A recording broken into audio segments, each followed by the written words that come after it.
हरी भरी घास के मैदान के नीचे मिट्टी के अंदर एक बहुत ही व्यस्त चींटियों का शहर था। उस शहर का नाम था सुगर नगर। वहाँ हजारों चींटियां रहती थीं और हर एक की अलग अलग जिम्मेदारी थी। कोई खाना जमा करता, कोई सुरंग बनाता और कोई बच्चों की देखभाल करता। उन्हीं चींटियों में एक छोटी सी लेकिन बहुत जिज्ञासु चींटी थी।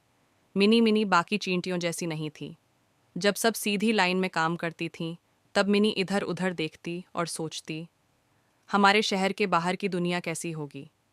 एक सुबह मिनी को काम मिला। रोटी का टुकड़ा ढूंढने वह बाकी चींटियों के साथ बाहर निकली। रास्ते में उसने देखा चमकता हुआ बड़ा सा चीनी का दाना, रंग बिरंगे तितली का पंख और एक इंसान का गिरा हुआ बिस्कुट। मिनी हैरान रह गई। उसने सोचा, यह तो हमारे शहर से भी बड़ा खजाना है। लेकिन बिस्कुट का टुकड़ा बहुत भारी था। मिनी ने पूरी ताकत लगाई, धक्का दिया, खींचा, पर वह हिला तक नहीं। मिनी दौड़कर शहर वापस गई और बोली, अगर हम सब मिलकर लाएं तो ये बिस्कुट पूरे शहर को खिला सकता है। कुछ चींटियां बोलीं, असंभव बहुत बड़ा है। पर मिनी ने हार नहीं मानी। वह सबको वहां ले गई। 10 चींटियां आईं, फिर 20, फिर पूरी लाइन। सबने मिलकर जोर लगाया। 1 2 3 धक्का और धीरे धीरे बिस्कुट का टुकड़ा हिलने लगा। शाम तक वह सुगर नगर के भंडार घर में पहुंच गया। रानी चींटी ने मिनी को बुलाकर कहा, मिनी, तुम छोटी हो पर तुम्हारी सोच बहुत बड़ी है। तुमने हमें हिम्मत और मिलजुल कर काम करने की ताकत सिखाई है।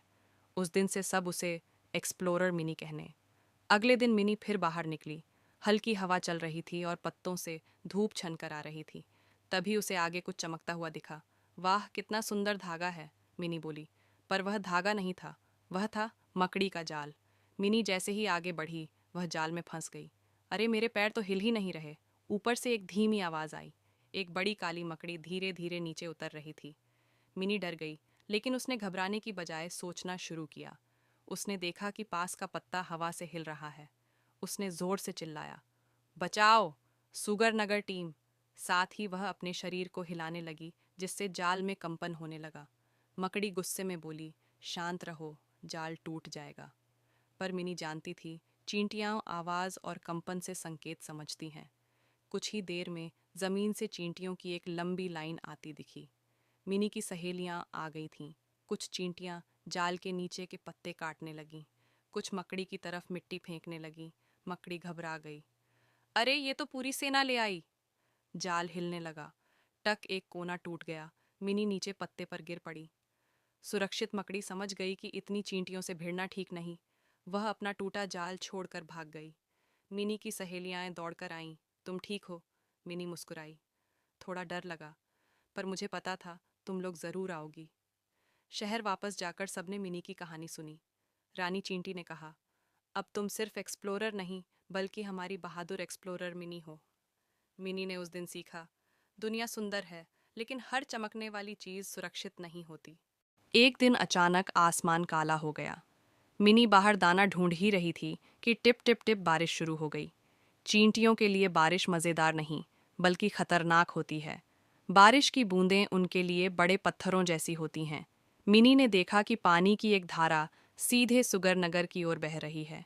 वह घबरा गई और बोली, अरे, अगर पानी हमारी सुरंग में घुस गया तो? वह तुरंत शहर की ओर दौड़ी और जोर से बोली, सब लोग सुनो, मिट्टी के छोटे टुकड़े और पत्ते लेकर आओ। सभी चींटियां मिलकर सुरंग के मुंह पर पत्तों की छत और मिट्टी की दीवार बनाने लगीं। बारिश और तेज हो गई। पानी बहता हुआ आया, लेकिन पत्तों से टकराकर दूसरी ओर मुड़ गया। सुगर नगर सुरक्षित बच गया। रानी चींटी ने मिनी से कहा, मिनी, तुम सिर्फ खोज करने वाली और बहादुर ही नहीं, बल्कि बहुत समझदार भी हो। मणि मुस्कुराई। उसने आसमान की ओर देखा। बारिश रुक चुकी थी और आसमान में एक छोटा सा इंद्रधनुष चमक रहा था।